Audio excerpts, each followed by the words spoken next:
Well, let me tell you something, brother. This might be the best OG Kush I've ever had. Ooh. Ooh, yeah. You just said a mouthful, brother. I'm higher than helicopter butt. Listen, though, Hulkster. Young Lurch has been running his mouth on that podcast. Blaze the Bingo Hall podcast needs to show some respect to the veterans, brother. I say we run in there and show Young Lurch and his guest just exactly who the OGs of this game are, What you gonna do, Blaze the Bingo Hall podcast, when the Macho Man and the Hulkster run wild on you? Ooh, yeah. Give me like 10 minutes, though, because I'm really stoned. Oh, yeah. We're here. It's Blaze the Bingo Hall. Lucky episode number 13. We have the first ever return guest here at the Bingo Hall. Not 3, not 2, but One Man Kru. Welcome in, One Man Kru. Glad to have you back, my friend. Thanks for having me back, man. A lot's happened since we last spoke. You've kind of turned the wrestling community on its head. It's every day. We can't go without someone saying the name One Man Kru. So, possibly, the most talked about deathmatch wrestler in the U.S. without even wrestling a fucking match in the U.S. So tell me, how has it been? How are you doing it? Well, see, that's the thing, man. When you have actual talent, you don't have to do a whole lot. Yeah. All you got to do is spit facts, show receipts, and what the fuck can they say? There ain't a whole lot of that these motherfuckers can say. Yeah. I think that's part of the problem is that when you do show the receipts and you do put the pictures up and you do put the videos up and you do name the names, either they tuck their tail between their legs or they just keep, hyping themselves up as keyboard warriors, because a lot of these people still won't give you the credit. Dude, I hate mentioning names, man, because like I was taught. Don't give them the clout. I was just taught not to name drop, because it's kind of a mark ass thing to do. And like The thing is, and I haven't even scratched the surface, man. These motherfuckers have no idea who I've worked with, who I know, who's fucking put me over, like not even in the ring, but just to my face, or talk about me behind, where I don't even know about it, and then I hear it from somebody else, like, oh yeah, so and so, he really put you over, man. Like, these people have no idea the kind of respect that I have in the wrestling business. They have no clue. Yeah. And so it's funny to me that they talk all this shit and they don't even know who the fuck they're talking about. I mean, I've heard them, say names like newbie. Dude, I've been in this business 25 fucking years, man. And like, one of the go-to fucking bullshit things that these fucking inbred mongoloid motherfuckers always do is they post like a screenshot from Cage Match or something. They're like, you've only had 100 matches or whatever the fuck. Dude, when I first started in this business, they didn't post results on the internet on every show. Like when I started in the Southeast, it was so old school. Motherfuckers didn't even use the internet to promote shit or nothing. So I mean, there was like message boards and shit like that back in the day. Yeah, but like, I worked for Mike Jackson for like the first 10 years of my career, and he's so fucking old school. He didn't even want nobody knowing he was running outside of that town he was promoting. Because he just, I guess for tax purposes or something, I don't know, but he was super kayfabe about every show he ran. He'd promote it in that town. He would go to schools and do assemblies and go to classrooms and give kids like a free admission with the price of an adult ticket, and he was just so old school with it. And he drew every show he drew, man. But he never posted results. He didn't even know how to use the fucking internet. That's how old school he was. And just in the past few years, he finally started using Facebook to promote what he's doing. And so like 90% of my career is not even, you can't even find it on the fucking internet. Yeah, I mean that's how a lot of stuff is kind of convoluted with cage match. I know I hear a lot of discrepancies, like kind of like you said, like unless you're posting the stuff on there or someone's posting it for you or actively uploading that shit, you might not even know about a whole chapter of matches that could have happened or a whole bunch of years that, you know, of someone's career or whatever, but it's not the most accurate. So it's like when people go to cage match and like, oh, well, you know, this shows this. It's like, that's, you know, you haven't had a match, you know, in 5 years. It's like, well, what the fuck are you talking about? Like you just wrestled, you know? So it's, I don't know. I don't know what that or what like cage matches Bible, I guess, you know? I've contacted Cage Match with YouTube links. Like, hey, I wrestled Bob Holly in Georgia in 2009. Can you put this on? And they're like, sorry, we can't do that unless you have the full show results. So it's like, you know, I guess it's probably just whatever's their best interest, right? Yeah. So like you can go on the internet, you can go on YouTube and see like I've wrestled like all these fucking big name motherfuckers like decades ago, and it's not even on fucking Cage Match. Yeah. That just goes out to show how fucking retarded these motherfuckers are. Yeah. Yeah.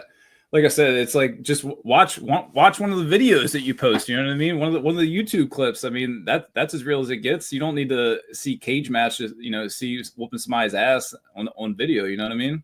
Well, their brains are fried. They have an attention span of a goddamn goldfish. So they won't go on YouTube and actually watch my fucking videos of my work or listen to my music and know that like, oh shit, this dude's actually really good. So instead they just make presumptions based on what little bit of information they think they have, which is, you know, that's basically the modern day wrestling mark in a nutshell.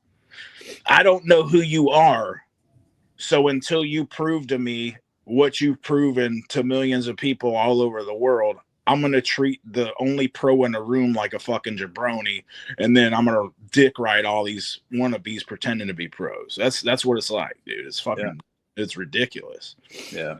It's definitely a weirdo kind of subculture when they, like you said, when they're dick riding people that are nobodies, but then people that have been around and actually have the accolades and, you know, done the shit that they wish they could do, or that their people that they idolize wish they could do. It's, you know, it's because they think the whole world revolves around them, right?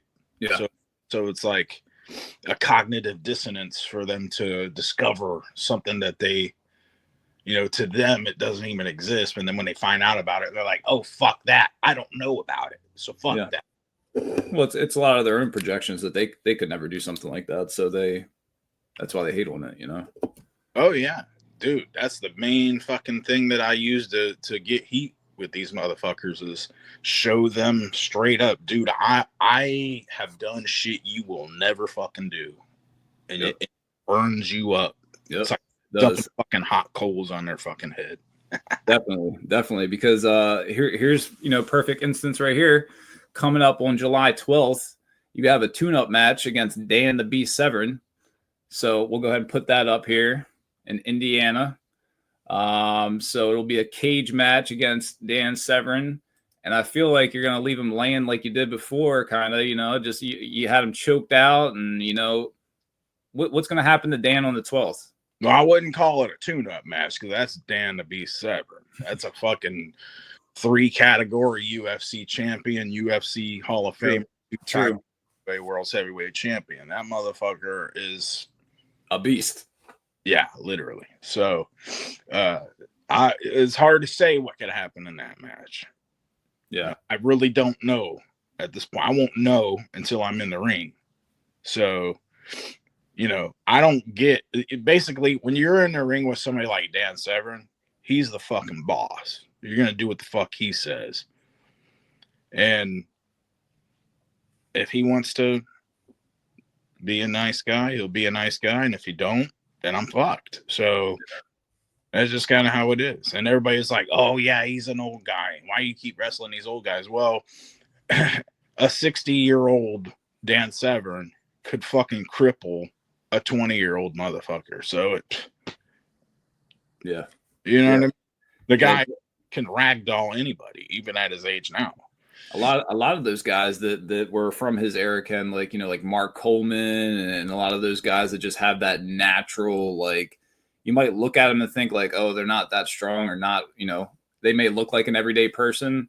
But then, yeah, they put a grip on you or, you know, grab you up real quick and you're done before you know it. You know what I mean? Oh, yeah. Oh, yeah. But you know, so we'll in the same month, we have the match that I feel like has made everyone's head pretty much fucking explode, especially within the deathmatch community. And that would be the match that no easy way out, Masada versus One Man Kru. And the way that Seven has presented this is that they want to test your gangster. So they're giving you Masada. Yeah.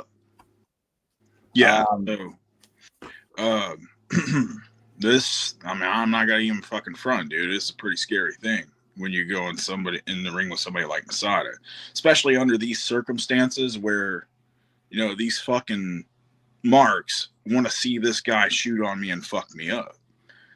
And the closer I get to this show, I can sort of sniff that that's what's going to happen, right? So right. I actually had an interesting phone conversation with Mike, the promoter of Seven, yesterday. I called him. I said, hey, look, man, like, I kind of figured out what's going on here, man. And I know that these marks want to see this guy shoot on me and fuck me up. So we got a little bit of a problem here. He's like, what's the problem? I said, well, I'm going to need some shoot on me and fuck me up money. Otherwise, I just won't fucking do it. And he goes, all right, well, how much are we talking? I said, well, what's the highest paid deathmatch guy today? And don't say Matt Cardona because he don't fucking count. He said, Nick Gage. I said, well, how much does Nick Gage get? And he told me, and I said, well, I'll tell you what. You give me $1 more that Nick Gage makes, and I want it in fucking writing, and I want it signed today.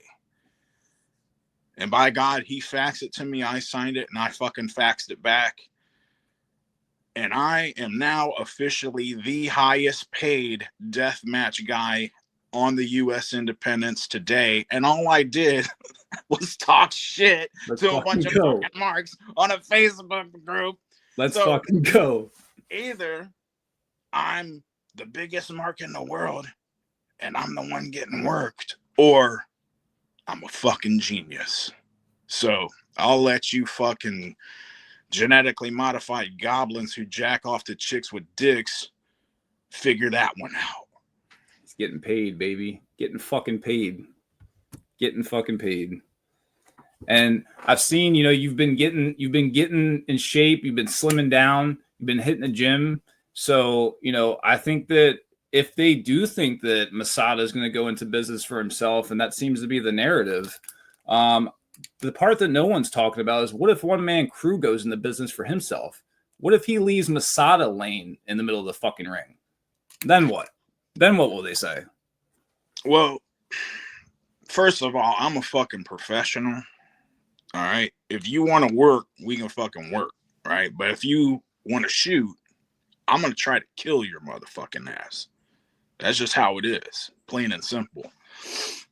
And there's a lot of what ifs. But if everything goes the way it's supposed to go, it's all good. But I'm telling you, if this motherfucker thinks he's going to make me look like a jabroni by going into business for himself at my expense, he's going to get resistance like he's never fucking had before in his life. Because I'm not only a trained martial artist and boxer, I've actually fought for a lot of money. So it's not like I'm a stranger to getting in there and shooting with people. But you're a prize fighter. I mean, yeah, it makes me nervous because I really don't want to have to do that.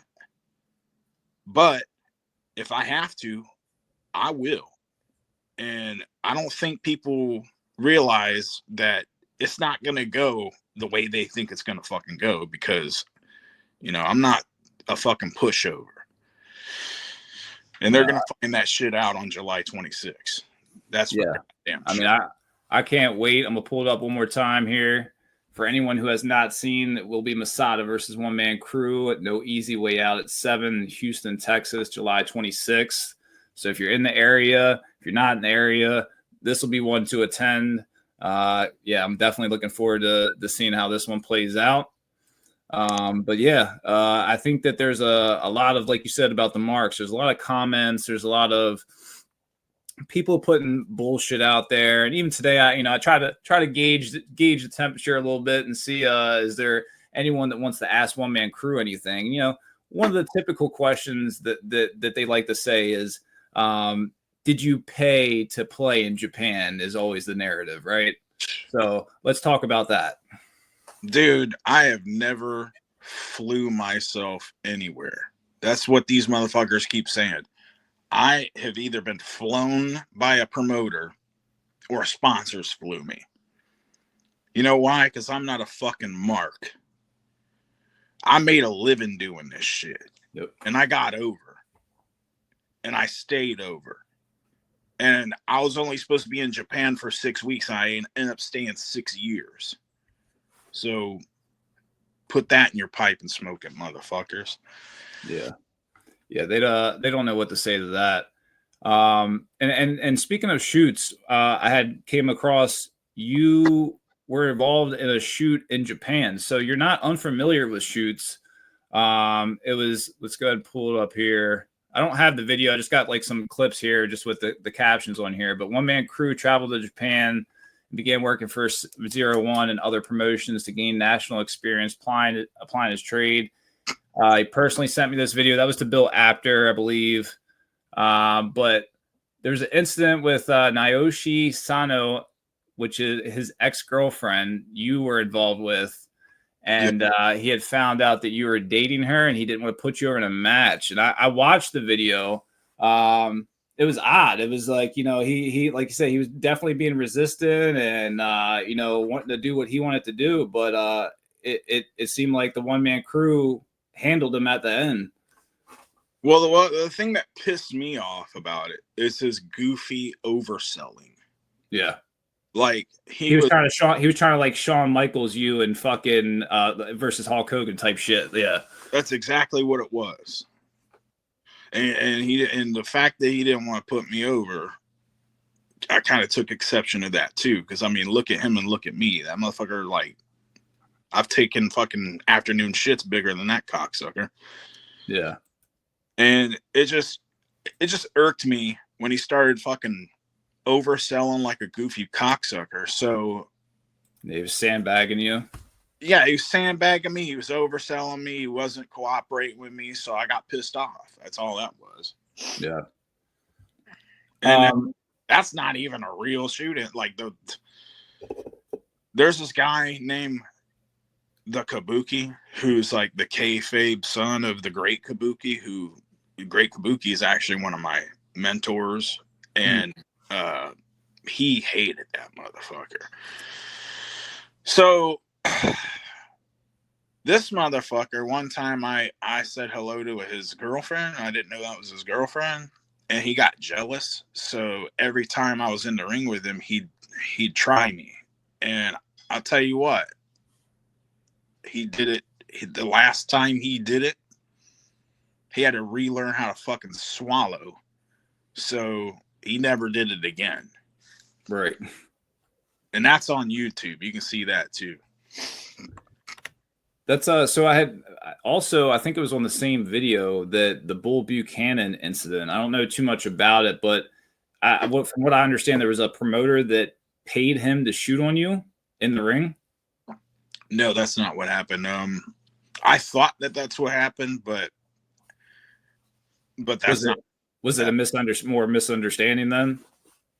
It was like basically Bull Buchanan was at the time he didn't really know me, and I asked him. I said, "Hey man, like I just did this big TV deal here in this town, and I was wondering if we could have a competitive match, you know, where you know it looks like you and I are like even keel type shit. Well, of course I'm gonna put you over because that's what I'm supposed to do, right?" He's like, "Yeah, sure, let's do it." And then he's like, what kind of ideas you got, right?" So I told him, and he acted like everything was all good. Then we get in the ring and we start doing it, and me and him are cool now. He actually apologized to me for it, and he you know, this was before I went to Japan and all that stuff, man. This is like 15 years ago, and he's actually said he was really proud of me for going over to Japan and making a living over there. He said it takes like anybody that does that is a warrior. So he said he respects me and he apologized. He said it was really unprofessional of him, but basically he just took exception to the idea that some fucking local jabroni asked him to, you know, do some spots that make me look good. You know what I mean? So when we got in the ring, everything's going good. And then all of a sudden he just like hauls off and like busts me in the nose and breaks my nose and like starts chopping me. And then he fucking snap mared me and kicked me as hard as he could in the spine, and then dropped the elbow on me. And like, I'm talking like dropped everything on me. Right. So then I rolled out of the ring. I'm like, man, what the fuck's going on? My nose bleeding and shit.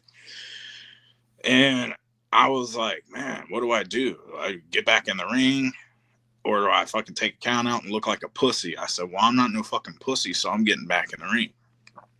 So I walked around the ring, and I tried to get in the ring. He tried to grab me, and I jumped off the ring apron. I was like, hey, referee, come here. Like get him back. I'm going to come in here, and we're going to finish this fucking thing.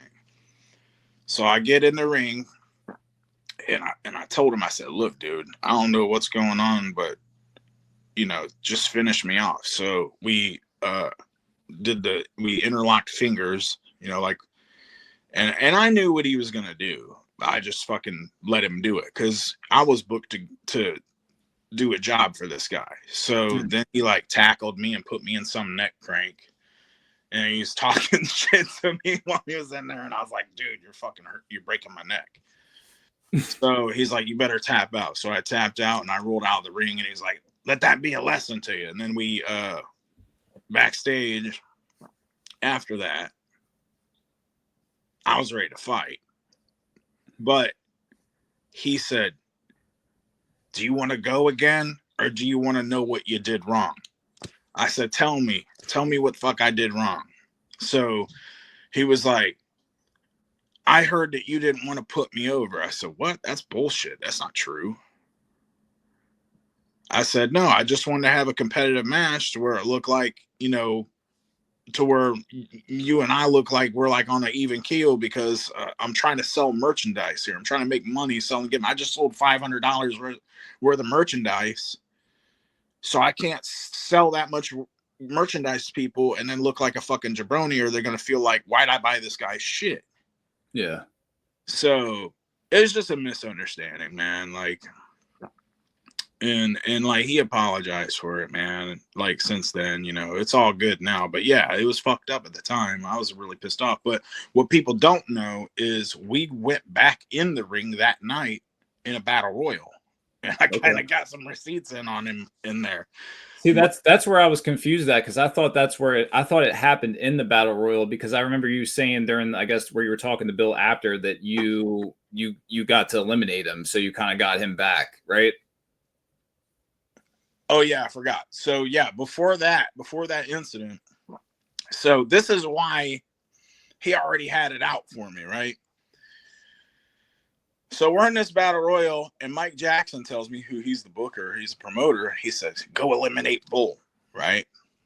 So I went and I fucking eliminated Bull, right? But I kind of hard weighed him over the top rope, you know? Like I picked his ass up and put him on the top rope.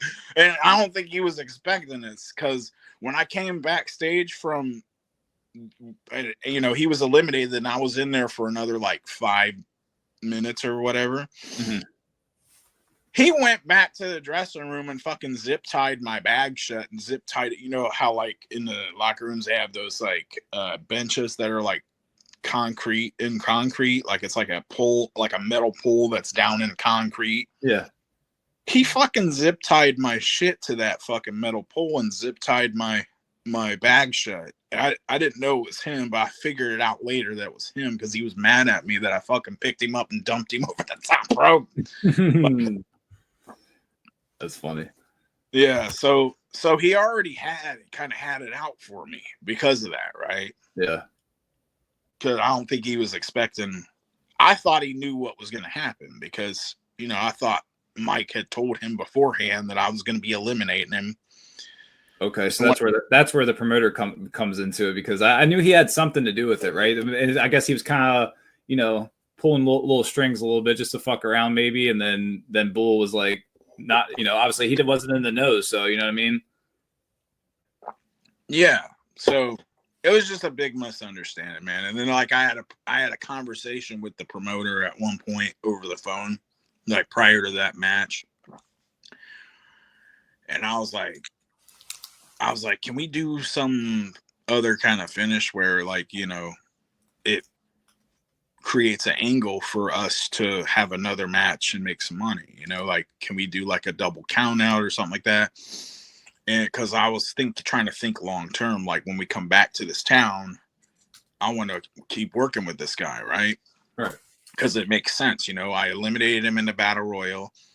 Then if we, you know, fight to a double count out or something, because, you know, he's trying to, like, I got one over on him in the battle royal, and then we fight to a double count out, and then we could work to a blow off match and draw some money, right? Well, he's like, no, we can't do that. You're just going to put him over. I said, all right, that's fine, man. Whatever you want. Well, anyway, when he told Bull that, he interpreted it as I didn't want to put him over. I'm like, no, dude, I don't give a fuck. I'm just thinking like, hey, how can we make money in this town where I'm already established? You know, Yeah. like. So it definitely wasn't what I thought it was. Like, I thought it was like how you were saying, like a lot of these people are anticipating that the Masada, get back to Masada, that this is a hate booking. You know what I mean? That they're trying to get you in on a hate booking. So I was wondering if that was something that had probably tried, you know, someone had tried to do in the past or something like that, but not the case.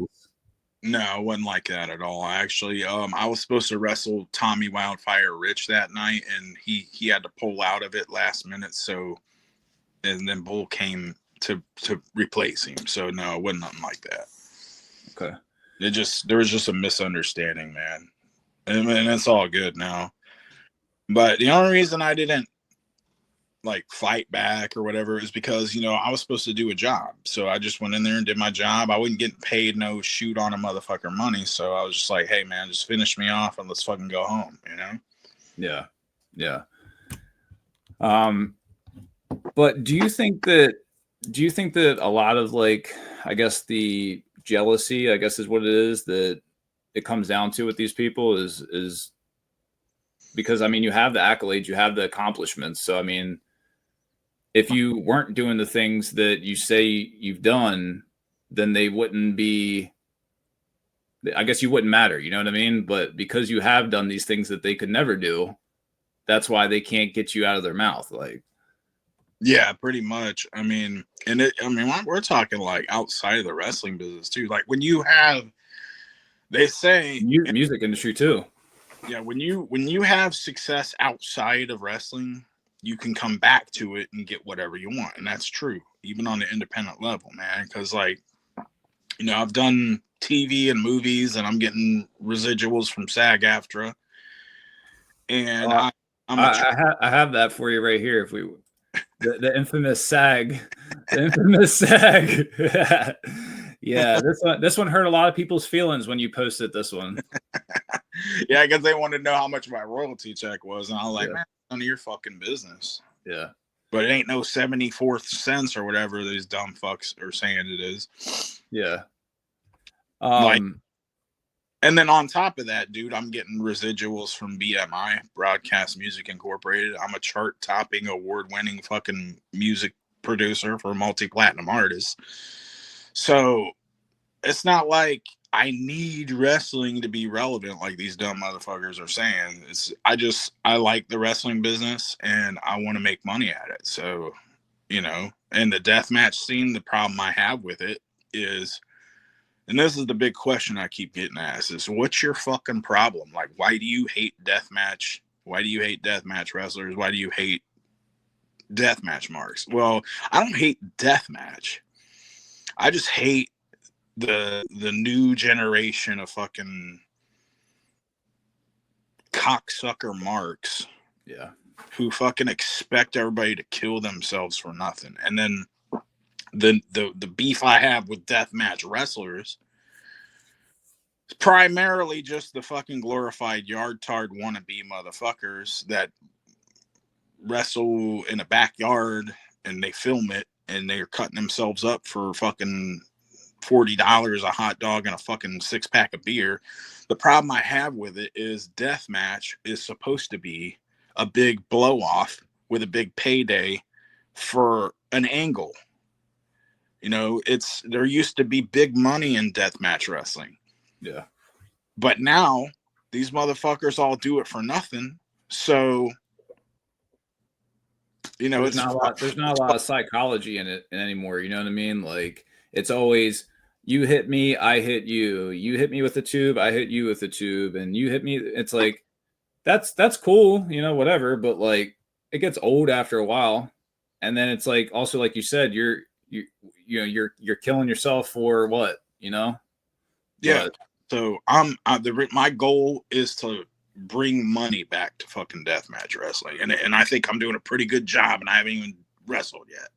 and you just got that fat ass payday too, so. And ticket sales are going really well for that show. So there's people who's contacted me and said, you know what, man, I wasn't gonna go to this, but fucking I'm coming to see Masada murder your ass. I mean, I'm out on the East Coast, and I was talking to my wife, and she's like thinking about driving down to Houston. I'm like, let's fucking go. Like, so, you know, we might see Young Lurch down in 7 territory as well. I mean, we might make it happen. Not sure yet, but we're talking about it. So yeah, man, it's definitely put a lot of eyeballs to the scene, a lot of eyeballs on you, a lot of eyeballs, you know, on 7. Yeah, on 7. Yeah, I mean, it's like I said earlier, it's every day. Every day, someone has something to say, or they just can't help themselves but to summon the One Man Kru names. So, you know, you got to give the people what they want. But, you know, I want to ask, do a little segment here. If you want to give like maybe one word, or if you want to go a little bit more on these people, I was gonna list off 10. I guess we can call them deathmatch wrestlers or wrestlers. But give me the first thing that comes to your mind. So we'll run through them. First one is Akira. Don't even know who the fuck that is. Don't give a fuck. Okay. I've seen that he was also, I think he's been in Japan for a little bit. He's also wrestled in America, but he had asked some random Japanese guy, because he was over in Japan. I think he's about to come back. Did they know who One Man Kru was? And this guy just was like, no. But it's like, who is that guy? Who is that guy? You know what I mean? Like, so. You know, and it's funny because I went to Japan last year with my girlfriend for kind of a little work vacation. Like, first, actually, we were going there for a vacation, but I ended up getting a booking. And then I was there and I seen that Freedoms was running that night. And I was like, I'm going to go to this Freedom show just to, you know, support them, you know, since they, you know, gave me so much work in the past. I went there. I stayed low key. I wore a hat. I basically just didn't talk to anybody. I sat in the fucking nosebleed section. Didn't bother anybody. And when I left the building, people were walking up to me asking for selfies and shit because they remembered me. So whatever. You know, it's Yeah. just because one guy don't know. Yeah, that's it's like nobody knows one random guy. That's I was like, what? But yeah, I mean, he took enough time to make a video, so it just goes to show you got fans everywhere. You know what I mean? Like, all right. Second one is Chuck Stein. I met him. I know he works up in Michigan a lot. I know. Yeah, he seems like a cool guy. I know he's kind of biting the bait a little bit, but hey, whatever. If he wants to smoke, we can fucking do it too. You know. Hey, got to put the dollar amount to it. You know what I mean? For free. Madman Pondo. All the respect in the world for that guy. Okay. Yeah, he's a really great guy. Yeah, definitely a legend of the sport. Yes, he is. And he's a great guy, and he's a very wise man. Yeah. John Wayne Murdoch. I like his work. Don't care for him personally, but I like his work. Never met him, but I know enough about him to know that I'd do business with him, but we're not going to be sitting around fucking talking about politics. That I can tell you. Right. Nick Gage. You know, it's funny because I actually reached out to Nick Gage a while back. And I said, hey, Nick, I worked a lot in Japan, and I did some death matches in Japan and Mexico, and I want to work in the U.S. death match scene. But for some reason, when I'm sending my stuff to people and I'm calling them, they don't return my calls and they don't contact me back. What can I do to get noticed? And he said, just cut a promo and call everybody out. Yep. And make them notice you. And that's exactly what the fuck I did. So nothing but props and respect to Nick Gage. Oh yeah. Because now I'm making that Nick Gage money, and I ain't even worked a match yet. Fuck yeah. Mickey Knuckles.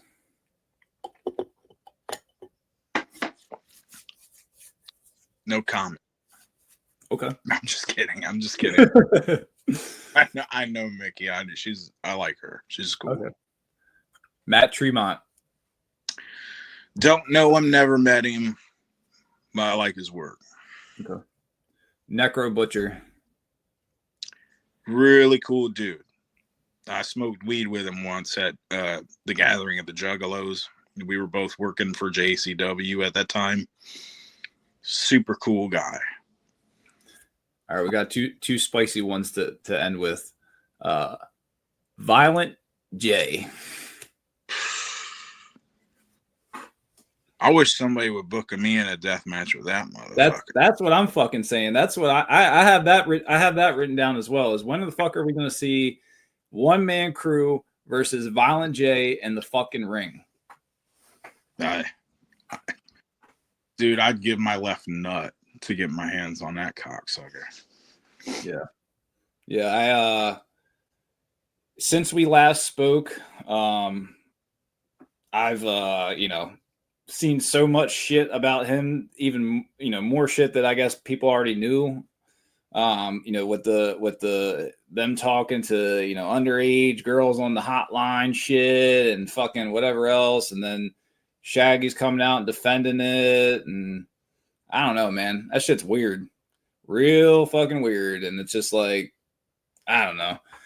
A lot of people are fucking in uproar about it. People are, saying that they're not going to be juggalos anymore. Then you got some people that are riding for them and riding for his girlfriend, and a lot of people hate his girlfriend. It's juggalos are fucking marks. Yeah, and they will. Violent J could fucking murder 3 children in the fucking street and they'd still ride nuts. So it don't, these motherfuckers are like the lowest form of life on the fucking planet. Yeah. And I'm embarrassed that I ever produced music for ICP. Like, I used to be proud of it, but now I'm just like, fuck. Like, I can't believe I was associated with these motherfuckers. Yeah. Music. I can't Yeah, believe I was ever a juggalo. Like, I was going to ask that too. Yeah. It don't even have nothing to do with all that shit. The accusations. It's just when you see how shit is, like how it really is, like when you do business with these motherfuckers and you see what kind of people. Now, I can't say nothing about Shaggy Tudo, because every time I've ever interacted with him, he's been nothing but cool. Right. But the head guy, Joe Bruce, is a fucking major league cocksucker. He's a son of a bitch. And if I ever had the opportunity to get in a ring with him, and I've tried. I've had, Butterbean's a friend of mine. He promotes boxing, and I boxed for him. I said, dude, if you can get Violent J, I'll do it for free, just so I can hurt this motherfucker. Yeah. That would be one that I think would be big money, but I don't think he would ever do it. He won't. He's scared. Yeah. I'm the reason he's scared to be alone. I'm the reason that their tour, they're booking shows 2 to 3 to 4 to 5 to 1,000 miles away from where I live. Like hundreds of miles or 1,000 miles plus. Yeah. Away from me. They did not book any shows within a 300-mile radius of where I live. Yeah, and that's the thing is like they're doing a lot of shit with like the wrestling as far as trying to revamp JCW and shit like that. And I don't know. I guess time will tell how everything will play out with everything that's going on. But the last one on the list would be Masada. I know we've talked about him a lot during this segment, but he was number 10 that I had on that list of wrestlers. Masada, I really respect him. I respect his work. But when you get in a ring with somebody like that and you don't know what's going to happen, I'm going to have to throw that respect out the window. Because when I get in the ring, I know that I'm fighting for my health, my livelihood, my reputation, and let's just say I'm going to bring it on July 26th. Yeah. So after July, let's talk about September. September 6th, to be a fact, CZW Tournament of Death. They've announced a few entries for this tournament. Not everyone has been announced, but Tim Strange is one of those guys that's been announced, and he's one of the guys that after our original podcast, or even before the podcast, you guys were kind of going back and forth and a little bit of beef there. And it's funny that they say that you're pay to play to go to Japan, but who's booking Tim to come here? Is Tim booking himself? Like I don't know what's going on here. This has got to be the most fucking pay to play bullshit I've ever fucking seen in my life.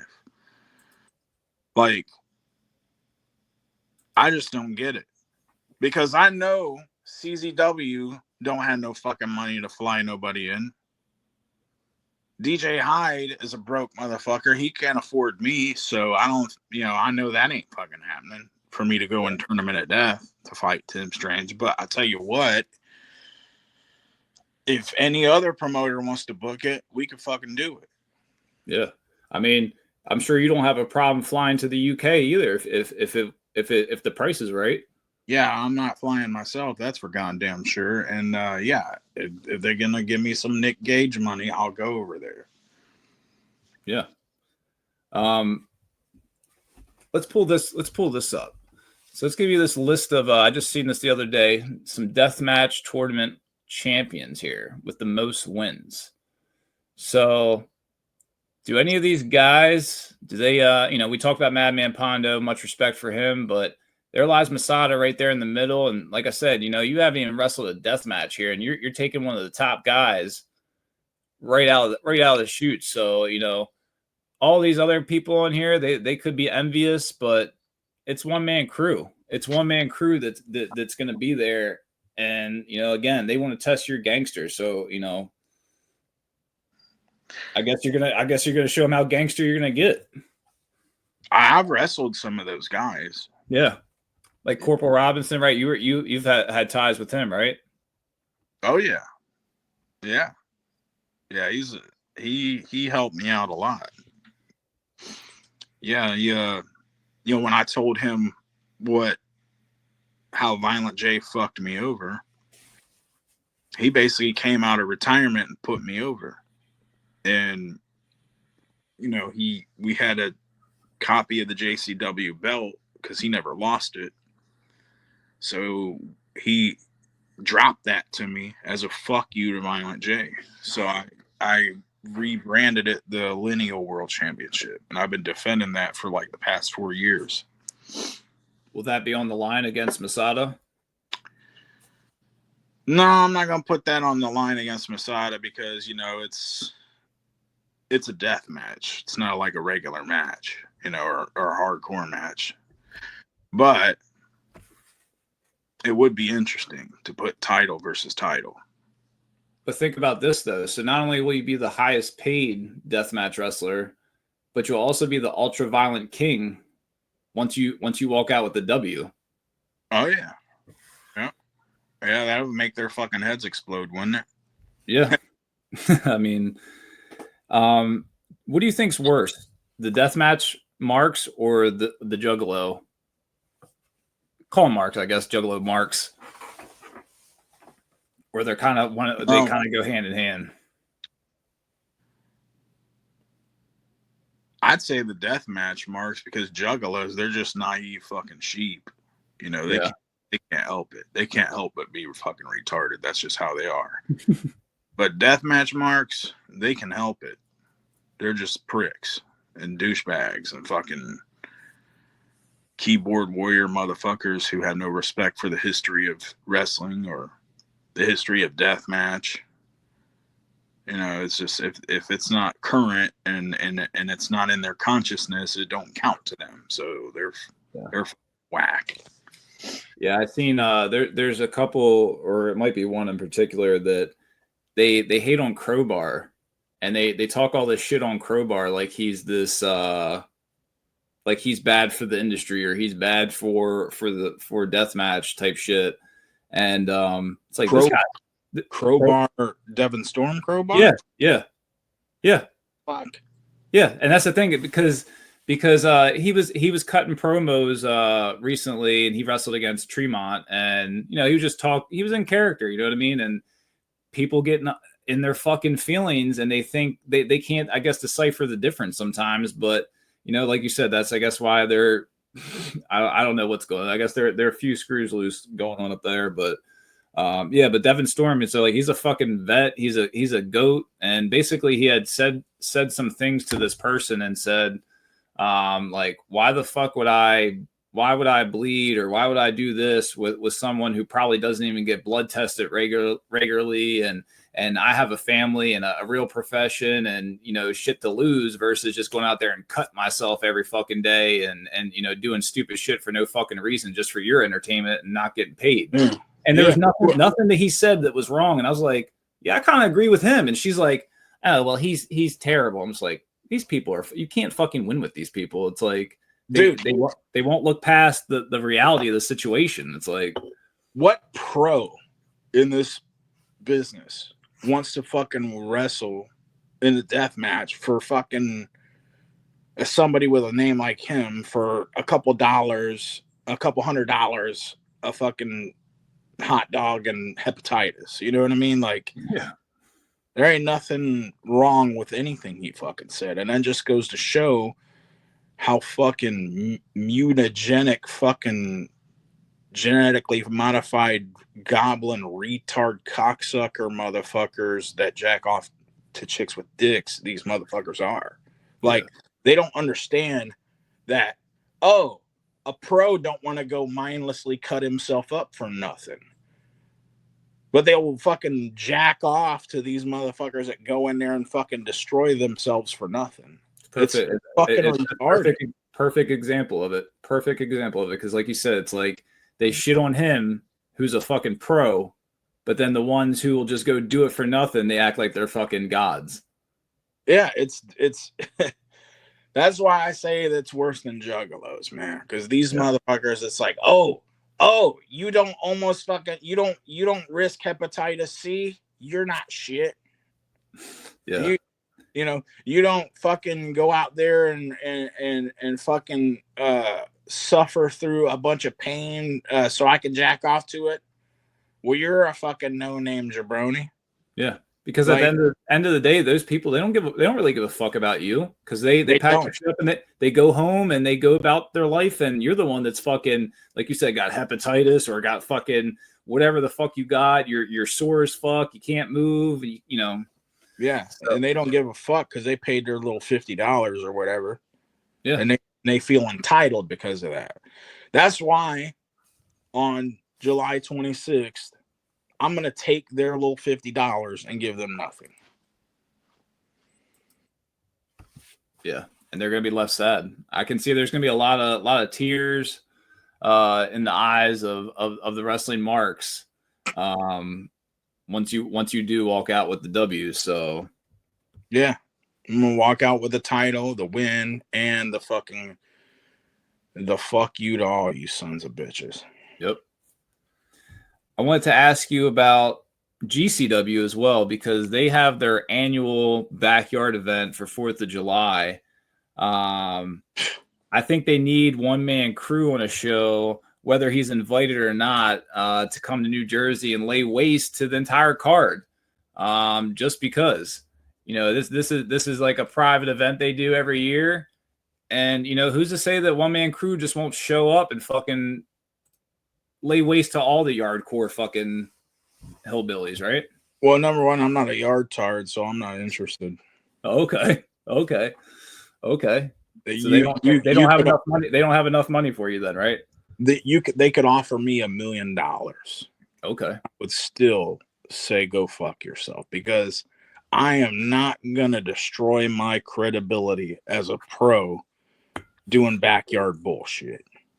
Not for nothing. Yep. Heard it here. You heard it here. So anyone that was also hoping that they would see this match, the marks put up there, this is probably the match that they wanted to see in the backyard, which would be Micro Man get destroyed by One Man Kru. I don't even know if you can call that a match, if it were ever to be booked. But why in the fuck would I beat up a midget? Like, and I hate to say that like that, but that's how I grew up talking. I mean, a little person, whatever the fuck. Why in the fuck would I stoop to the low of being in the ring with somebody that doesn't even fucking come up to my dick? Yeah. You know what I mean? And the thing is that the type of people we were talking about, they're the type that would book that. That's the shit that they, like you said, that they jack off to. Yeah, they're fucking marks. That's why they'll jack off to whatever. They jack off to chicks with dicks. They jack off to midgets. Who gives a fuck? Fuck these motherfuckers. I just want money, and that's what I'm gonna get. Yeah, definitely coming for the money, and that's, like I said, that's what pisses a lot of them off. Is that, like I said, you have the accolades, you can't deny them. Especially when you post the pictures, post the videos. There's no denying it.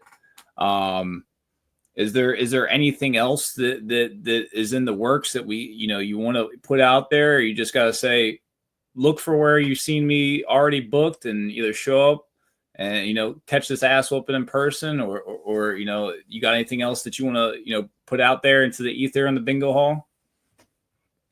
Yeah. Okay. I'll just say this. You never know where I'm going to show up. So let's go ahead and do the 7 wrestlers theory. But for you, I want to do the Japanese version. So I'm gonna ask you 7 questions. You just give me the first thing that comes to your mind, first name that comes to your mind. All right. The one that made you fall in love with wrestling. Masato Tanaka. Okay. Your newest favorite wrestler. Well, he's not new. He's been around, but Minoru Suzuki. Okay. The one that always makes you smile. Manami Toyota, who sat on my face. Who? That's another thing that people they can't help but be envious about because she didn't sit on their face. Yeah. Hey, I'm the only white motherfucker that can say Manami Toyota sat on his face. Hell yeah. Your comfort wrestler. Comfort wrestler. I don't know what a comfort wrestler is. I guess so. So if you're gonna sit down and what's somebody that you're gonna put on to just like, hey, this is a match that I know that I love and I can watch this at any time and it's just like soothing just to chill and just watch that type of wrestler or style, I guess maybe. Hayabusa. Okay. The one that you miss the most. Hayabusa. Okay. The one you'd protect with your whole life. Hayabusa. Okay. He's gone now, so I can't. But no, let's just say Miss Mongol. Okay. The one that you're rooting for the most.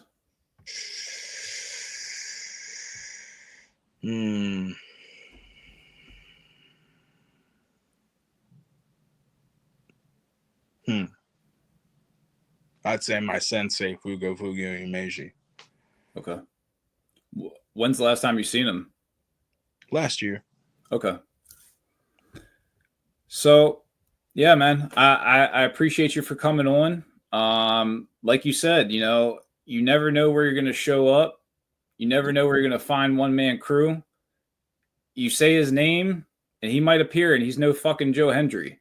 So is there anything else that we can, look for? Last words from the One Man Kru. I'll give you the floor. Yeah, buy a ticket, take the ride, cocksucker. Fuck yeah. See you guys later. It's been Blaze the Bingo Hall. Lucky episode number 13. It's your boy Young Lurch and your boy One Man Kru. Go fuck yourself, Marks.